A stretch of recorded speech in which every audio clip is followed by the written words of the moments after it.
And welcome everyone to the second session of Fall Festive Feast. We have quite a few things coming your way this evening, and I'm very envious of the people that are cooking tonight or have been baking this afternoon. So without any further ado, Lori is ready to cook. Yes, I like to hear that. Yay. Okay. Let's go ahead and flip over to Claire, who has our icebreaker this evening. So let's get started. Well, good evening, y'all. Again, my name is Claire. I am the Family and Consumer Science Agent in Calhoun County. So when it comes to fall, pumpkin is one of the first flavors that we think of. So now I need y'all to participate just a little bit. And I need you to tell me in the chat box, are you a pumpkin lover or a pumpkin hater? We like pumpkin or we don't like pumpkin, because there's not really an in-between. There's a few people that kind of like it, some don't. I think we got a lot of lovers. Ooh, Dr. Vergot does not like it. Pumpkin okayer. Oh my. Okay. So this next question that I have for everybody, we have a lot of lovers in there. So I don't know if I'm on your side on this one. So I do have one question. And if you do get this question right, you will get a very nice University of Florida apron. This is our giveaway prize today. All right, so listen really, really good and no cheating. Can anyone tell me what spice pumpkin spice contains? There is more than one ingredient in there, and I'll give you a hint. There's no pumpkin. Oh, wow. Okay, this is our Jeopardy time. Okay, we've got some nutmeg, and we got nutmeg and cinnamon. So how many spices are in there, Claire? Do we want to give them that? We're looking for 5 spices, 5 whole spices, y'all. Okay. Oh, do you think people are running to their pantry right now? They might be. I told them no cheating. Just don't trip. Yeah, don't trip. Come back in one piece. We still got to cook together. So far, I've seen nutmeg, cinnamon, and clove. Okay, that's 3 of them. Ooh, Lori had another good one in there, and that one is in there. I'm still looking for one more ingredient, though.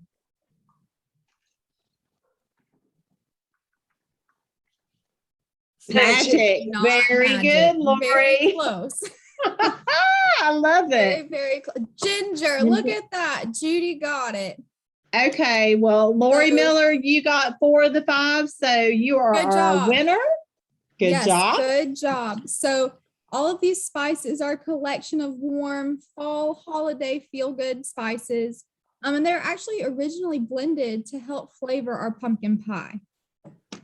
Okay, so I have one more question that I need everyone's involvement in. So as a UF IFAS agent, I do not endorse any product, but I want to know what some of the strangest pumpkin flavored products are that you have heard of. I found some really good ones today that I would have never thought of. Chapstick. Okay, Sam, here we go. Spam. Yeah. Lotion. That was so gross. Pumpkin spam. We're going to ravioli. Ooh. Melanie, what kind of pumpkin flavored lotion do you have? I do have a pumpkin face mask, and it is very nice. It does smell good. Yeah, I was thinking, I hope that nobody's eating lotion. Yeah. Melanie, no, we don't eat it, obviously, but there are at I always get it wrong. Bath and Body Works. There is a fall scent, and I don't have it in front of me because I don't use it because I think it's a little odd, but it does smell like pumpkin pie. And they have hand sanitizer and candles all to go together. Well, you don't technically eat chapstick either, but kind of inadvertently you do. Right. That's true, Sam. Well, so I've seen it doesn't count as your vegetable, right? Right, exactly. True. So there's been Cheerios hummus.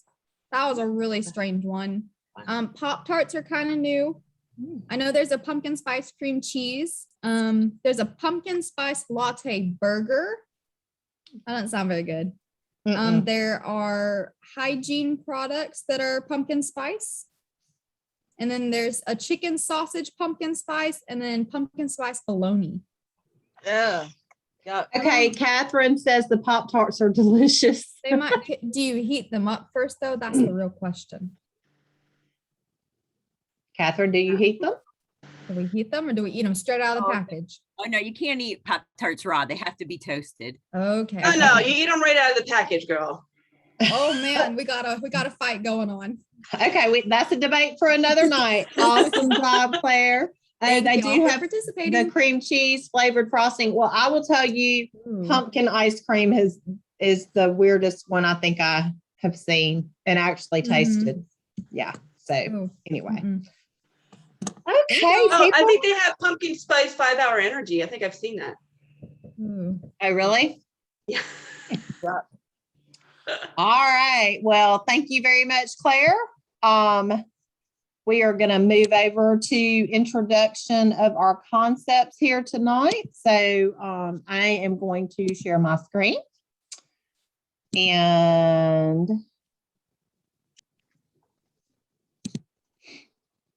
here we go. Let's see. Everybody can see my screen? Yes, no, maybe thumbs up? Gotcha. All right. So I'm Marie Eric. I am the Liberty County FCS agent. And I want to just kind of briefly touch on a few of our concepts that we have tonight. So we are going to kind of start out with many different things going on because we do have a cook along. But when we get over to Sam later on some of our educational presentations, she is going to introduce you to not just roasting pumpkin, but also creating puree. And for those of you that really don't know or haven't thought about what a puree is, it is crushing or blending of food and just to try to change the texture to a smoother liquid or a creamier type product. So think about your creamy tomato soup or maybe that pumpkin bisque, something like that. All right, so blooming yeast. Jill is going to be our yeast girl tonight. She is going to talk about this. But as I was perusing today on the USDA dictionary and encyclopedia of food terms, I found this beautiful picture. So I wanted to just let you guys know that actually knowing what your elevation is while you're baking is really important. Your leavening agents work differently. So the angel food cake on the left in the picture is actually baked at a high elevation in Colorado versus the one that's baked at sea level on the right. So the difference is that your cakes will rise more the higher your altitude. I did not know that until today. I knew that we needed to know that for various reasons, and I'd seen it on recipes, but I've never lived at an elevation high enough to actually take that into consideration. So I thought that was really very important. And yes, altitude is extremely important in canning, and that's where I generally discuss it. So yes, thank you for that note. So that was really cool when I found that today. So Jill's going to be our yeast person today. And now my computer doesn't want to advance. And I don't know why. That's real interesting. We'll try this again. Because life is too short not to have fun, right? All right, so here we go. So the picture on the left is actually some pizza dough. So I make pizza dough and I will divide it up. And did you know that after the first rise, you can actually divide your dough? You can spray a Ziploc bag with some kind of a Pam or something like that, you can put your yeast in your yeast bread in there, or dough, whatever type it is, and put it in the refrigerator. And you can allow for another slow rise in the refrigerator, and you can store it for about 3 to 4 days. So this is a piece of pizza dough that I had stored in my refrigerator. Melanie tonight will be discussing all of those type things. So the one last thing I want to share with you guys is par bake or blind bake. As Melanie and I were talking through some of our topics today, we decided we would just go ahead and put that term out there as we were talking about baking. This method usually takes a dough and you partially cook it. So a lot of people are very familiar with taking your pie crust and maybe putting it into your pie dish, and you might put the weights in there and bake it for just a little bit, that blind bake to get it partly done. I do this with my pizza dough because I like a thin, crispy crust and I do not like a soggy bottom. So par baking or blind baking are really, the same thing, but it's just a really good thing to think about and to know. So those are just some of the concepts that we're going to hit tonight, but we are going to start with our cook along first. So I have got to find Kendra, the right one for Kendra, and I'm going to get her spotlighted. So are we ready to go, ladies? We're ready. Good evening. Welcome to our kitchen here in Tallahassee. Can you hear us okay? Yes, you are great. Great. Wonderful. So today we are beginning with a really easy cook along. So I hope you all are cooking along with us at home. We all have those busy, crazy days where we get home from work or school or whatever your schedule might be, and look in the pantry and can't figure out what to make for dinner. This is a very easy recipe. We have already opened the cans because it is canned. So we chose the low sodium varieties, but you can choose your favorite canned products. We're going to start with some black beans. This is a chicken tortilla soup, by the way. So you should all have the ingredients prepared and ready to cook along with us. We opened a can of corn. So we'll just dump that into our saucepan here. A can of chicken broth. Again, a low sodium variety. And I think Claire mentioned that we don't endorse products, so we're going to try to hide the label for you. But we're going to place into our pot a can of or a jar of our favorite salsa. I like the thick and chunky salsa, but choose whatever you like. Does it matter if it's a hot salsa or a mild salsa? I prefer medium myself, but if you want mild or hot to spice it up even more, you can do that. And then you're gonna just chop up some chicken from a rotisserie chicken, or I actually, for ease of use today, I just grabbed a frozen bag of pulled chicken, put it in the microwave for a little bit, and I'm gonna pour this into my pot also. And then we're gonna cook this on medium heat for about 5 minutes. And you have your wonderful, it smells delicious. My lovely assistant, Alexa, my daughter, is helping me today. She's my filmographer. If that's Thank you, Alexa. She's done a really good job because I have the side-by-side views here, so I can see what you're doing on your stove, and we can see you as you are talking. So I hope you're cooking along at home with us. We are going to let this heat up. Once in about 5 minutes, we'll cover it and reduce the heat to low and let it simmer for about another 5 minutes. And I think you're checking back with us in a little bit. Yes, ma'am, I am. Okay. Lori is Wonderful. cooking along. Lori, how's it going there? Yeah, let me find Lori. Thumbs up. Okay, we're gonna ask you, did you use spicy salsa? Did you use, what kind did you get? I have the medium salsa. It's kind of watery. It's a little watery. And you can, I think for this, Kendra, you could even simmer it a little bit longer to reduce some of that. Or, you know, pour a little of the liquid off of your salsa before adding it in there. The nice thing about this recipe is you can, you know, no matter what you have in your cupboard, if it's green salsa, if it's, you know, black bean and corn salsa, it can all go in there. So very good. Awesome. Yes.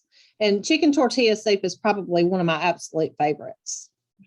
So, all right, let me remove these spotlights and I'm going to go find Sam on my screen. Sam just disappeared on me. There she is. All right, Sam. We're back in Sam's kitchen, and everybody should be real familiar with Sam's kitchen. Well, you've probably seen it all because it's about how big it is, like this thing. So let me move this, and let me turn. You won't be able to see my lovely face, but it's okay. Believe me, it's okay. The cats are actually sleeping right now on the sofa, so they're staying out of the way. All right, so I wanted to talk to you quickly about roasting a pumpkin, and of course, not all pumpkins are created equal. So we have pie pumpkins here. These are the small ones. You want to look for one that doesn't have any soft spots and feels pretty heavy for its size. I always kind of thump it a little bit, and if it sounds too hollow to me, I don't get it. But that's a subjective kind of thing. But you want to make sure that there's no like soft spots on the skin, and that it's kind of solid. And you want to get ones that are sugar pumpkins or pie pumpkins. You don't want to use the ones that are for jack-o'-lanterns. They're just too stringy. They don't taste good. And you especially don't want to use it after you've made a jack-o'-lantern out of it. So don't do that. Good tip. So you want to get the small ones like this. And I've already kind of gotten a couple of stages of ready here. So what I did was I washed it. On the outside, you want to make sure to get all the dirt off the outside. I have witnesses, right, Catherine? Witnesses. Okay. And then you want to use a nice, heavy, sharp knife. If you try to do this with a dull knife, you're going to be carving this baby like all night long. So it's not as easy as it looks. So you want to, I'm not going to actually cut this one because I'm going to save it for something later. But I always cut the stem off. And usually I have to embed the knife and then turn the pumpkin to cut the top off. I can't just saw through it or at least I can't saw through it because it's just not that easy. But I'll get the knife blade in there, and then I will turn the pumpkin to get it to get the top off, cut the stem off. And then you just take the half of the pumpkin that is flat now, and you would put that on the bottom so that it's stable, and then you would cut it in half long ways. And you can leave it like this if you want to, but when you roast it, you would put it face down, cut side down, and then poke holes or slits in the back of the skin. But what I do instead is after I scoop the seeds out, which I've done here, so you can scoop the seeds out and you can save those and roast them later, which I'm going to do because I like roasted pumpkin seeds. So you want to try to get as much of the stringy stuff and the seeds out as possible. I'm with you. I love roasted pumpkin seeds. Do not throw the seeds away. Yeah, it's a waste. Don't do that. You can eat them, and then you can put them on salads and all kinds of soups and stuff like that. And so after I scoop that out, I like to cut the halves in half. And again, I put the flat side down for stability. So I cut them into quarters. Well, and last week, I'm going to make a note because last week Angela showed you, like when you use butternut squash, you just peel it. But the skin on a pumpkin is much too tough for that. So you want, it comes off easily once you baked it, but it doesn't come off that easily before. So that's why we leave the skin on, and then you can easily either scoop out the pulp or peel the skin off after it's done roasting. Yes, So then, but cutting the slits, right? yes. Yes. Yes, you Gotcha. can do that. Or even in case where it doesn't have a lot of those slits, you can just peel it off by the edge. Sometimes if it's really roasted all the way through, very good. Oh, So then after that, you take a parchment line. Parchment paper is a very unsung hero of the kitchen, so I suggest that you buy some if you don't have any. And I just place them on here so they're not touching necessarily. And then I take some, this is canola oil, but you can use olive oil if you want, and just brush the insides and the edges of the pumpkin. And you do that for all 4 of them, or all however many pieces you have. Make sure you get all the exposed sides, even the end where you cut this stem off. And so you would do that for all of them. so Sam, just, Go ahead. I have a question. Yes. Don't we want to try to make all of our pieces of roughly the same size so they'll have an equal cooking time? Yes, yes. So Okay. that's why I like to do half and then have the halves. And then if you have a larger pumpkin, have those halves so that they're all about the same size. Gotcha. Yeah, that's a good point, because you want them to kind of all roast at an equal timeline. So And I'm with don't you. Parchment paper is the bomb. I use it all the time. And then you would just preheat your oven to 400 degrees. Pop these in the oven for about 35 minutes to start. Check them, and you might need another 5 minutes or so. And then they come out. And I've got the ready ones here in just a second. Let me just move this out of the way.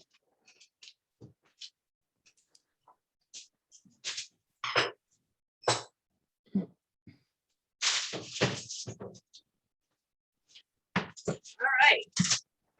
So these just came out of the oven a few minutes ago. You can see the dark spot where it was sitting on the pan. You can actually see the steam if yes, we can see the steam. So they really did just come out of the oven. As you can see, the skin is really easy to get off now. And so what I'm going to do is just show you how to make puree. You can use a blender if you don't have a food processor, but I recommend a food processor if you have one. So you just take the cooked pieces and throw them in there. I'm going to peel the skin off, and that's so easy to come off.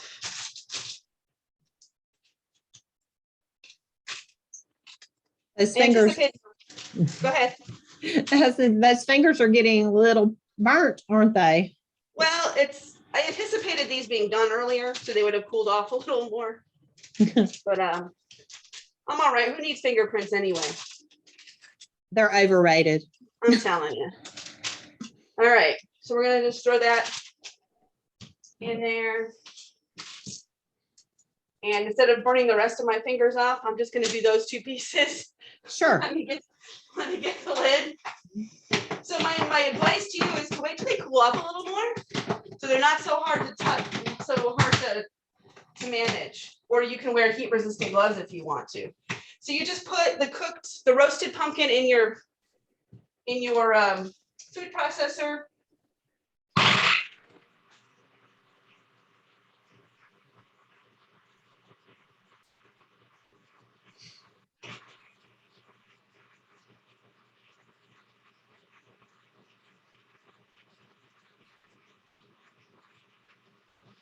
That has got to be the world's quietest food processor. And then, so after you're done with that, you can see that you have some lovely pumpkin puree. And so you can use this puree to make a pumpkin soup. You can even use it to make pumpkin pie. And you can also just freeze it and save it for later. If you wanted to just roast a bunch of pumpkin and then save it for Thanksgiving or something, you could do that. It stores in your refrigerator for about 5 days. And Can we freeze it? Yeah, you can freeze it. You can keep it in the freezer for probably 6 months. Awesome. Awesome. Well, it looks like you have some pumpkin to do something fun with. What are you going to do with it? I am going to make pumpkin soup because that is one of my favorite pumpkin foods. Awesome. Has anybody tried a pumpkin smoothie? No? I I was don't just think I've ever curious. thought to put pumpkin in a smoothie. I haven't either, but Claire made me think. So that's where I had to go with that. Awesome. Well, thank you, Sam. You make it look super easy. So, It is super easy. hey, that's the best kind of cooking. Make everybody think that you just slaved for days and days and days over the holidays. Exactly. That's when you spray your face with a spray bottle and just come out going, oh my gosh, so much work. I'll have to remember that tip. All right, awesome. Thank you so much. I am going to remove your spotlight here, and we are going to look for Jill on here. Right. Switched. I didn't even have it written. You got me here, Marie? Hang on here. Let me get you spotlighted. All right. Are you on here once or twice? Twice, ma'am. I've got a measuring cup in my other video. Well, hold on just a minute. Let me find it. Mhm. All these technological things. You're doing a wonderful job. Oh, thank you. Oh, that's the wrong one. Hang on.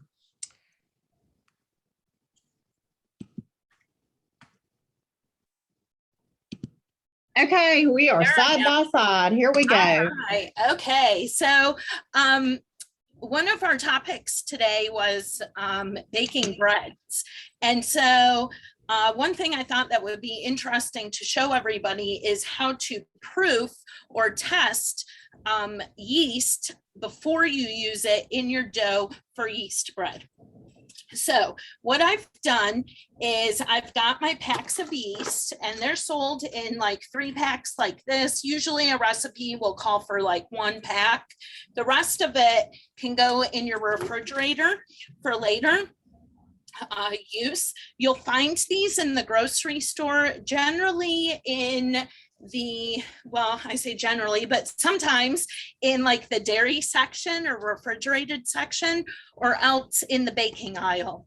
So I found them both places, and you'll find them, like I say, in these packets, or sometimes in like a larger jar. So I'm trying to show sometimes in a larger jar.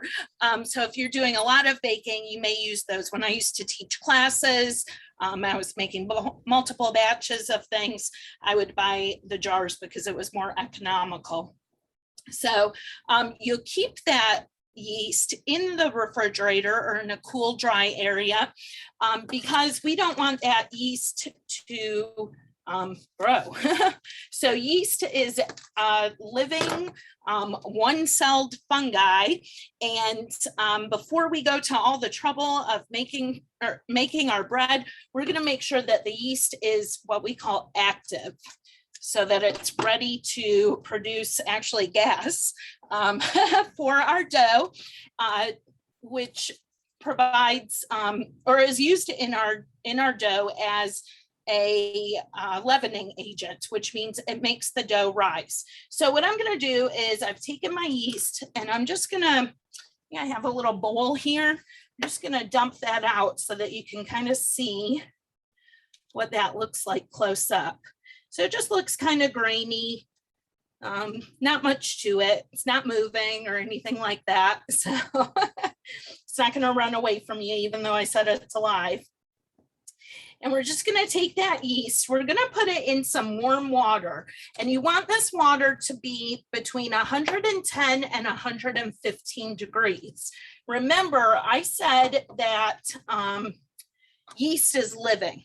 So what do living things like?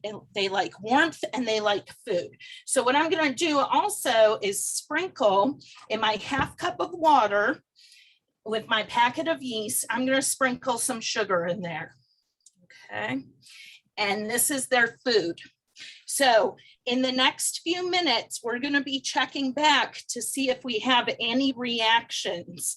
If we can start to see this yeast growing in my measuring cup here. If we start to see it get foamy and multiply and grow, that's a good thing.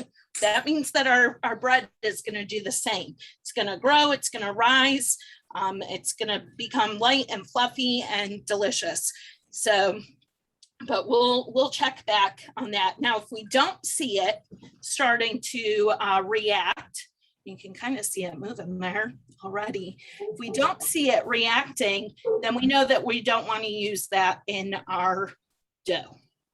Okay. Would it hurt it if we stirred it? You don't see, if you stir it, you may let some of that gas escape.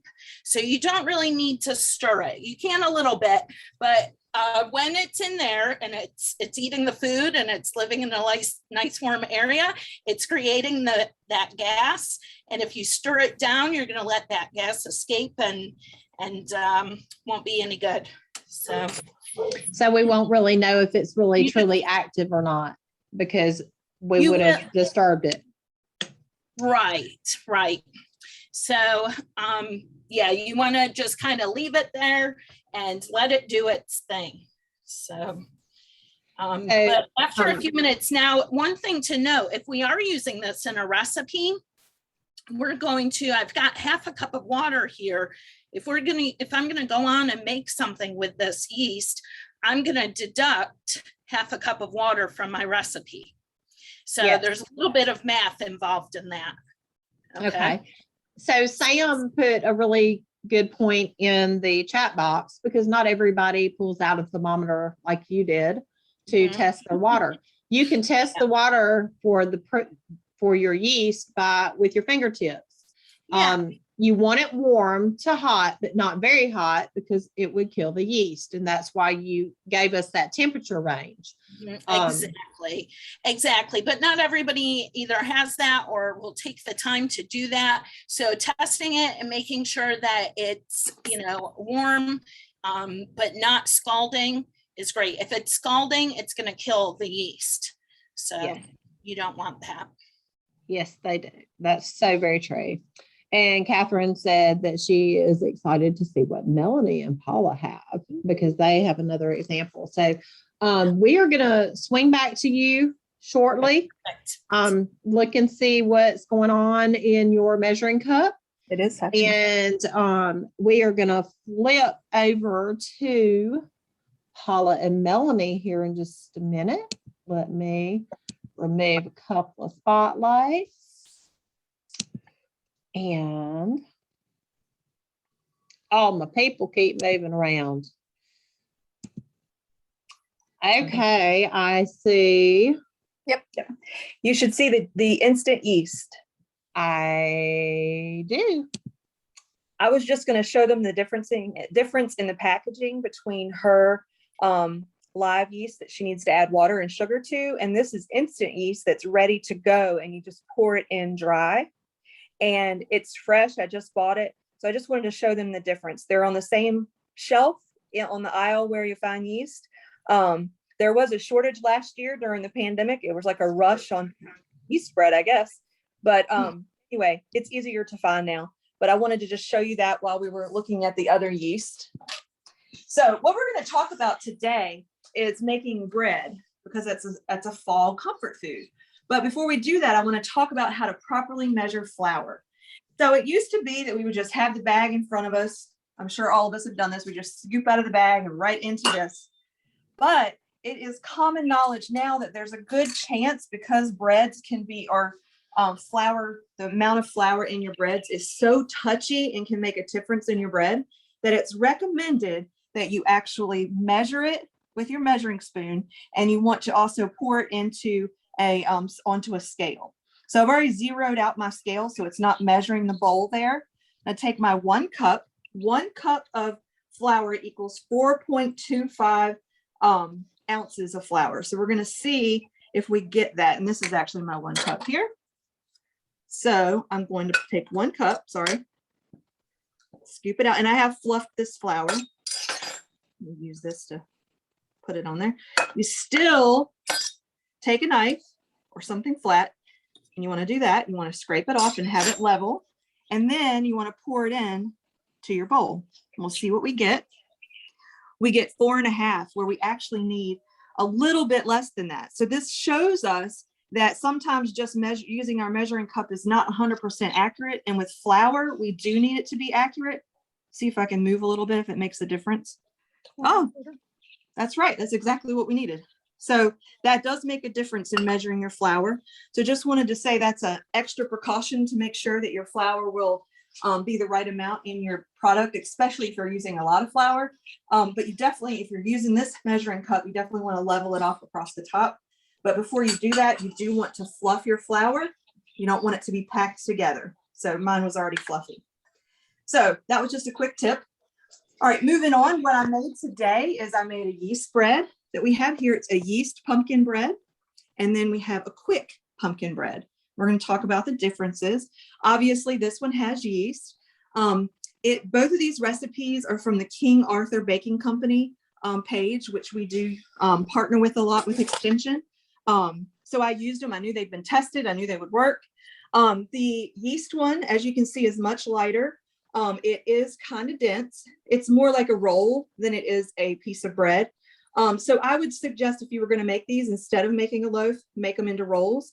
And I think they would be good for Thanksgiving dinner. They'd be good with chicken, beef, just about anything you could think of.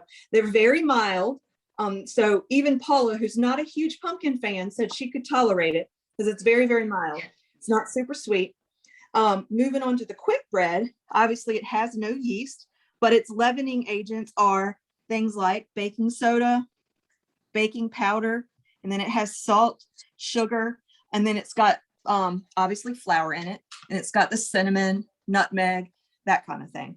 But I just wanted to point out the differences. You can kind of see here in the slices. This one, the quick bread, is much darker orange, and it is much sweeter. It's more of a dessert. Usually when you think of quick bread, you think of muffins, you think of waffles, pancakes, that kind of thing. So they typically tend to be a little bit sweeter. Much heavier and wetter. Yeah, much heavier, much wetter. They're wet when you put them into the pan. Today, we actually use these kind of pans just to make small loaves. You can make it into 1 big loaf. You can make it into 2 large loaves. You could actually make this into muffins. You could make the yeast bread into a full loaf of bread, or you could just make it into round rolls, which I would recommend if you're going to do that for a dinner meal. You can use bread flour. Yeah.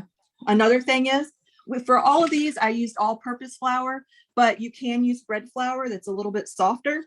If that's the type you're looking for. This does have a crusty outer edge to it, so it does pull apart a little tough, but it's not bad. Especially when it first came out of the oven and you poured some butter on it. It was delicious. And then this one, of course, you could add sprinkled sugar on there. We also used all-purpose flour with this. If you're going to use self-rising flour, if that's what you already have, then if your recipe calls for baking soda and salt, then you'll need to eliminate those because it's already in the self-rising flour. So that, I know that a lot of people have questions about that. I just tend to stick with all-purpose flour. I know Marie tends to stick with bread flour because she makes a lot of dough and she likes that texture. It's a little bit softer. So it's kind of all in your taste. And once you played around with it a little bit, you kind of figure out what you like.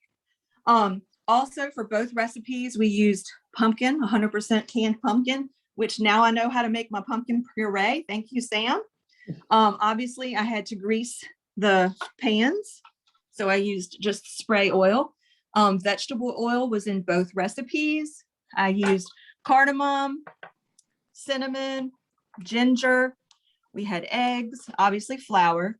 We used the instant yeast, used vanilla in the extract in the quick bread. And then we had regular sugar in the quick bread, baking powder, baking soda, and a little bit of salt. So just giving you an idea of the difference. And definitely this is more, it's heavier, it's moister, it's more like a sweet treat. This is more like the kind of bread you would eat with your meal, and it would be very good with a juicy meat. Any questions on that? So yeah, there's a lot of stuff that came through because number one, everybody's now really starving and they're just salivating.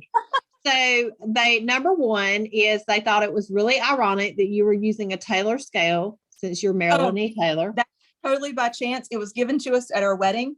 I don't know if she did that on purpose. I know who even gave it to me. So I'm assuming that she did that on purpose, but I don't know that for sure. Okay. So that was the side note. So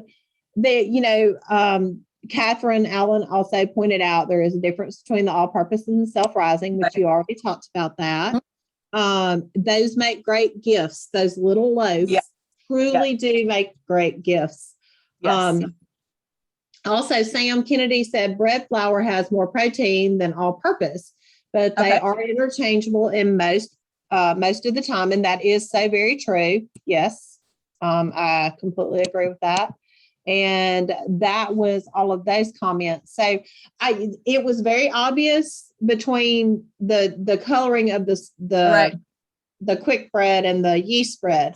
Yeah, and the quick bread called for a little bit more pumpkin than the yeast bread, but not a lot. I was kind of surprised at the color difference. Okay. And Catherine did make a great point. You can freeze those and they will actually keep for months in the freezer. Correct. Yes. Thank you for sharing that. All right. So I'm Pretty sure they wouldn't last that long at my house. No, mine either. All right. Do we have any questions? Well, I have one more thing. Okay. So I'm actually going to show you how to knead the dough. I do want to tell you there's 3 different ways. You can knead your dough by hand. You can knead your dough with an electric, KitchenAid mixer, which is what I did this morning. And I had my dough hook on there. And then of course you can use a bread machine, which I do not own. So I've never done that. Paula loves hers. So those are 3 options. I have some dough here that's ready. Obviously you can see this one's gotten quite big. And this is the first kneading opportunity. You do want to put some flour on your kneading space because it's going to stick a little bit. Basically what you're going to be doing here is you're going to be breaking up the air bubbles from the gases.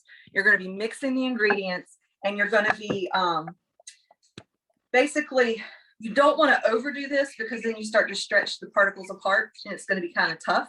So you do want to do it kind of softly. Sorry, one of the cats is joining us in the room. We're just making sure it's not going to join us up here. So put a little bit on there. You're not really going to dig your fingers in there and get your fingers really gooey. You're just going to kind of fold it, roll it, and then flip it quarter turn like that. Fold it. And then turn it. And you can see it's starting to get silky and smooth, and that's what you're looking for. You don't want it to be tough. It needs to be soft and silky. And you're also trying to, it's already grown once from the yeast. It's going to grow it one more time. Yes. So the kneading, Catherine wrote it in the chat box before I could even say it out loud, but you are creating the gluten, which is going to provide the structure. Correct. So as it develops, when you poke your finger into your dough and the gluten has developed, it will actually sort of bounce back. I want to zoom in on my finger. You can see it bounces back. And just as a reminder, gluten is what is in our breads that makes them stretchy. A lot of people like that in their yeast bread. And the gluten is also what some people have allergies to.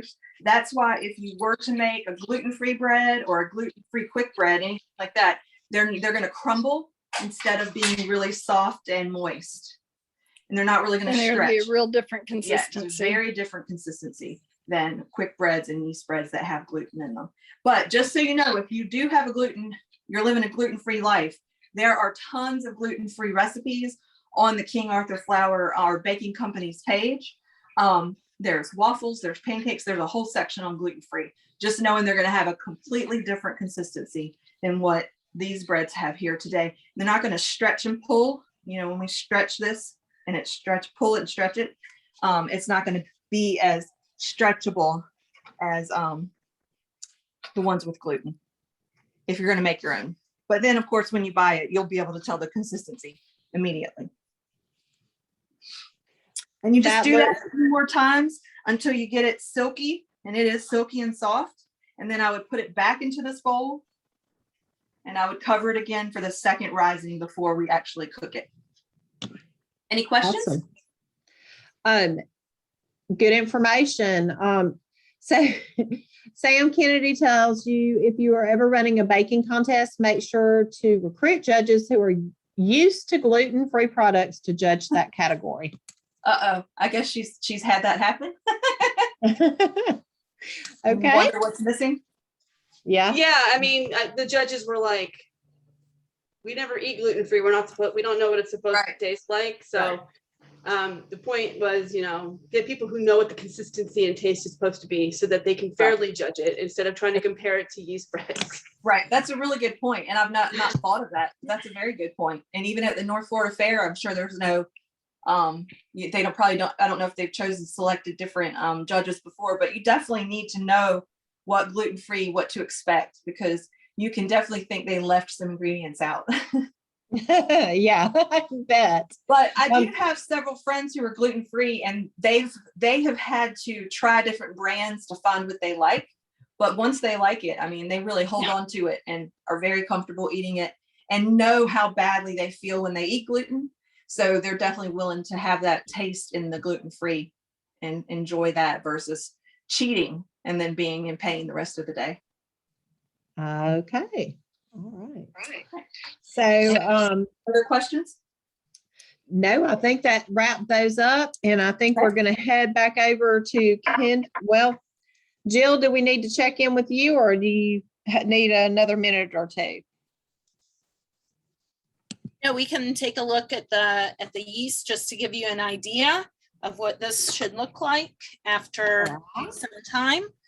So we started out with about a half a cup here of water, and you can see that we're just about almost to that 1 cup line.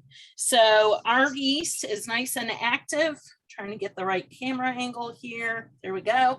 Our yeast is nice and active and getting all foamy and doing their job. So we know that this would be a-okay to use in a recipe. So Perfect. okay, so that's what that'll look like. You're ready to go. Awesome. Okay. Thank you for sharing that with us. Of course. And I'm going to move over to Kendra. Let me see if I picked the right one. Nope, picked the wrong one, didn't I? Hold on. We are back live in my kitchen in Tallahassee. My lovely assistant and I have switched roles. She has served up our chicken tortilla soup into a bowl, and she is going to top it with some cheese.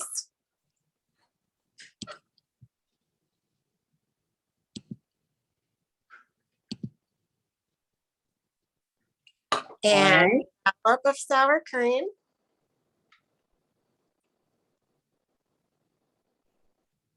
Isn't she doing a fantastic job? She really is. Great job. So yes, and you can top this with whatever it is that you like. I personally also like to top it with cilantro. I don't have any with me today. She really likes the sour cream, so we're putting a lot of sour cream on. Of course, light sour cream, so it is lower in fat. Looks great.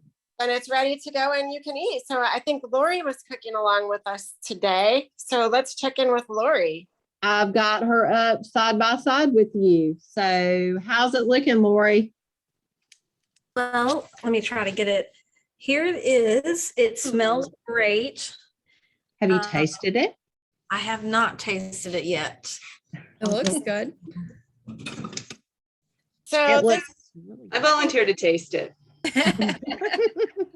It does look good. I think Jill and Marie mentioned earlier that this is an easy recipe to change up with whatever you have in your pantry. So if you don't have black beans, you could even use refried beans. That would make the consistency of the soup a little bit thicker, but you can kind of tailor it to whatever you like. Alexa thought maybe some steak would be good in this, so I don't think she's wrong. No, I don't think she is either. I'm always willing to alter something. So I know when I make chicken tortilla soup or taco soup, either one, because those are like my favorites. I always have to have, and Sam put it in the chat box, some tortilla chips. Either the little strips. Sam said hers were crumbled up, but I don't crumble mine up. But call it fajita soup when you cook it with steak. Okay, Catherine, we can do that. Yes. Lori, how does it taste? It tastes really good. Okay. It'll probably be even better tomorrow when I take it for lunch. When you asked about the salsa earlier, I forgot I have this here. It's this Herdez. Oh, nice. Uh-huh. I like it a lot, and I'll probably get avocado to top it. Mhm. I like putting that in my soup. Oh, that's good. Yeah, I think Yeah. this would freeze really well too. So if you wanted to freeze it up into some single serving sizes to use for lunch at a later time, that you could do that as well. And you know, it's nice if you have a family or you're entertaining, you can put a few toppings out and everybody can make it their own. So, and just like Alexa, you know, get involved the kids, they think it's really special when they get to personalize it. So I know Alexa will be enjoying that soup later on. Absolutely. Absolutely. Well, Lori, we hope you enjoy your dinner. Thanks for cooking along with us. It always makes it more fun to try those new recipes when you can do it with somebody else. So that's fun. All right. Okay, let me get around here to Miss Nellie. There she is. And I'm going to get her spotlighted. There you go. And good evening. May I allow to share my screen, please? Absolutely. Thank Kendra, you may have to give her the power if I can't. Let me see. Because we are cooking with our kids, the tip I want to provide for you today is after finishing making the evening meal, go for a walk around your neighborhood with your kids, go with your pets. Jill, you can bring your cats if you want it. If you have a dog, you can do that. Why? Because the stress response to the body. I'm trying to get your screen shared. We're not seeing it yet. Kendra's got to give her. Kendra's got to give you I don't have that power. I'm on 2 devices, so I don't think I have that power today. Let's see, Kendra, I've got it. I think if you can try that, Nellie. Yeah, now, yeah, thank you. You're welcome. Thank you so much. So now you can see my screen? Nope. You aren't seeing everything except what I need to show you. Well, of course. Yeah, of course. Of course. That is what happened. Hold on a second. Hold on a second.